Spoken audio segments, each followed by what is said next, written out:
आपके साथ सेजल कुमारी। चैनल को सब्सक्राइब करके बने रहिए न्यूज गुरु के साथ। बढ़ते हैं आज की ताजा खबर की ओर। ईसीएल के सातगांव श्रीपुर एरिया अंतर्गत निंगा कोलियारी के जॉइंट एक्शन कमेटी की ओर से खराब एसडीएल देने के विरोध में प्रदर्शन। इस दिन कोलियारी में रखे खराब एसडीएल के ऊपर श्रम संगठन के झंडा लगाकर और पिट टॉप पर विरोध पथ सभा का नेताओं ने ईसीएल के प्रबंधक के ऊपर जमकर हमला बोला और कोलियारी प्रबंधक संतोष घोष को घेर कर किया विरोध। जेक के नेताओं ने आरोप लगाया कि ईसीएल प्रबंधक द्वारा सोची समझी साजिश के तहत निंगा कोलियारी को बंद करने के लिए चक्रात कर रही है। इसका जीता जागता उदाहरण है कि उत्पादन के लिए खराब एसडीएल दे दिया गया जो कोई काम का नहीं है। अगर प्रबंधक को उत्पादन का मंशा रहती तो नया एसडीएल दिया जाता। इससे साफ हो रहा है कि जिस तरह ईसीएल प्रबंधक द्वारा सौतेले व्यवहार का श्रीपुर एरिया को अस्तित्व को समाप्त कर दिया गया, ठीक उसी तरह साजिश के तहत निंगा कोलियारी को बंद करने के लिए जाल बुना जा रहा है। लेकिन प्रबंधक इस मंशा को कभी पूरा होने नहीं दिया जाएगा। वो लोग दोगुना उत्पादन करने के लिए सक्षम है, सिर्फ प्रबंधक को अपनी मंशा बदलने की आवश्यकता है। अगर प्रबंधक नया एसडीएल नहीं देते तो खराब एसडीएल को जैक के द्वारा खदान में जाने नहीं दिया जाएगा। इस मौके पर इंटेक के मुक्तिनाथ दुबे, प्रताप सिंह, केकेएससी से सियाराम साव, राजेश ठाकुर, बीएमएस से विजय सिंह, दिलीप नोनिया, एचएमएस से राजकुमार सिंह, विजय सिंह, एटेक के असगर अली खान, सीटू से हिरालाल मुखर्जी, रामजी कोयरी, केएमसी अरुण पाठक, किशन देव पासवान, बीजेएमएम डॉक्टर प्रमोद पाठक, विनय झा, इन मौसम सौरभ साधु आदि मुख्य रूप से उपस्थित थे। आगे की अपडेट्स के लिए बने रहिए हमारे साथ। ब्यूरो रिपोर्ट, न्यूज गुरु, आसनसोल। एडीएल ऑपरेटर से उनका शुक्रगुजार है कि उस परिस्थिति में एक गाड़ी लोड करने पर उनकी पूरी चेहरा भर जाता था, मैंने वो भी ब्लैक डायमंड काला हो जाते थे। उस परिस्थिति में उन्होंने काम किया है, इसलिए मैं पहले उस मजदूर साथी को बधाई देते हैं। इसके साथ साथ अभी जो वर्तमान परिस्थिति है मानसून सत्र का, अभी हम लोग का 3 मोटर जला, जिसमें 19 नंबर डीप का डीप आपका D4 रहा है, D1 का मोटर जला, जो फिर से हम लोग उसको रिकवरी करके ले गए। कहने का मतलब है D3 भी जलने वाला, उसका भी काम आ गया। उसका रीजन क्या है? एक तरफ तो आपने हवा का व्यवस्था बहुत बढ़िया कर दिया, लेकिन दूसरे तरफ जो हमारे बिजली बाबू, हमारे फीटर, हमारे टेंडर, हमारे वहां टोटल डिपार्टमेंट जो जा करके 12 घंटा 14 घंटा ठेकेदार के आदमी काम करता है, वहां क्या हवा है? आ करके बोले कि हाँ हम वहां कितना % हवा दिए है। प्रोडक्शन आपका मस्ट है तो पानी निंगा के लिए सबसे बड़ा मस्ट है। पहले सेफ्टी नहीं रहेगा तो प्रोडक्शन कहां रहेगा? और जितने पहले हवा का रास्ता था उस सबको तोड़ करके तहस नहस कर दिया। नया हमारे साहब आए हैं। आपको मालूम होना चाहिए जो हमारे खदान में मजदूर भाई काम करते हैं, अभी कुछ दिन पहले 24 नंबर में हमारे टाइगर बैठा है, जबकि बोला गया हमारे वहां का फीडर मैकेनिकल बोला कि पहले हमारे फोरमैन रामचंद्र जी बोले कि पहले यहाँ पर सफाई कराइए तब टाइगर बैठाइए। टाइगर बैठवा लिए, टाइगर बैठा करके वहां पर ब्लास्टिंग कर दिए, टाइगर कोयला से भर गया। यही मेरा है माइनिंग में जो हमारे मैनेजर साहब हैं, हमारे सेफ्टी ऑफिसर है, हमारे छोटा साहब सुबह से आएंगे, जितना वर्कर है उसका पीछे से होते रहेंगे। हम लोग देखते हैं पहले किसान में जब हल चलते थे तो बैल को कैसे जो है किसान उसका पीछे से उठते रहता था कि चल आगे बढ़ बड़ियारी चल, उसका क्षमता नहीं है फिर भी उसको ले जा रहे हैं। वही परिस्थिति यहाँ हो गया। जब हमारे पुराने एजेंट साहब सुधांशु राय जी थे तो उस समय हमारा भूतपूर्व जीएम निहा को 2 नया एटीएल दे रहे थे, 2 नया एटीएल दे रहे थे।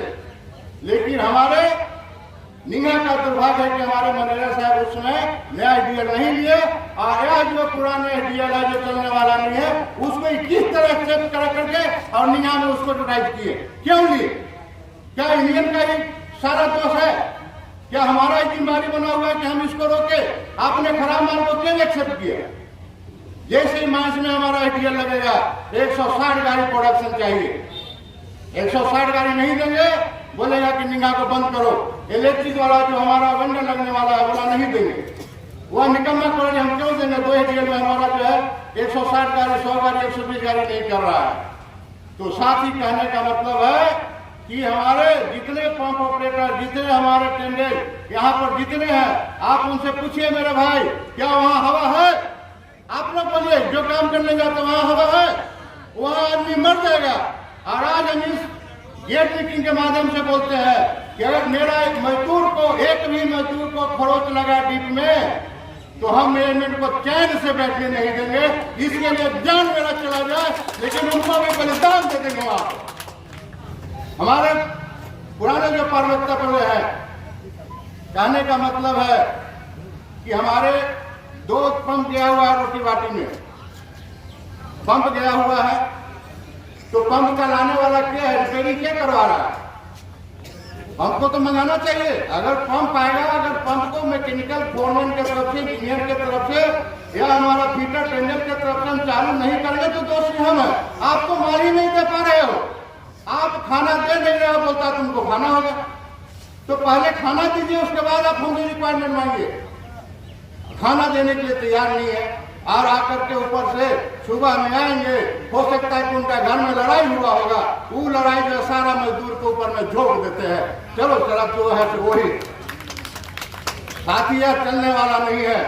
आज हम गेट मीटिंग के माध्यम से, ज्वाइंट एक्शन कमेटी के माध्यम से चेतावनी देते हैं कि आप मैनेजमेंट होशियार हो जाओ। अगर हमारे मजदूर को शोषण किया तो आपको भी शोषण करेंगे, और धूप में खड़ा करके, गर्मी में खड़ा करके आपको रखेंगे।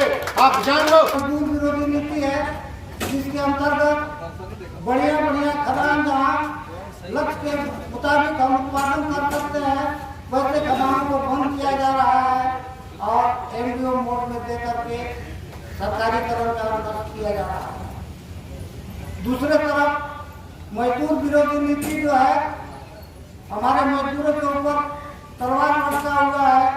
आप 8 घंटा ड्यूटी करते हो, इसके बजाय आपको 12 घंटा काम करना होगा।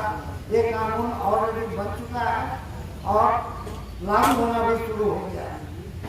इस तमाम परिस्थिति में खास करके निगह कॉलोनी की बात है, तो हम गर्व के साथ कह सकते हैं। अभी जैसे हमारे वक्तव्य में बताया कि प्रोडक्शन नहीं होता है, इसलिए हमको सामान नहीं मिलता है। मटीरियल और मैन पावर अगर इंश्योर कर दिया जाए तो उत्पादन का जो लक्ष्य है उसका दुगना उत्पादन आज कानूनी तरीके से सेफ्टी विभाग के द्वारा ये जितने भी पुरानी मशीनरी थी उसको हटा करके आधुनिकरण तरीके से नया मशीनरी को लाया जा रहा है, ताकि उत्पादन के लक्ष्य को प्राप्त किया जा सके। साथ साथ श्रमिकों को काम करने में जो आए दिन सुविधा होती थी, परेशानी होती थी, उसको सरल बनाया जा सके, लेकिन उसका सही तरीके से, समुचित तरीके से उपयोग नहीं किया जा रहा।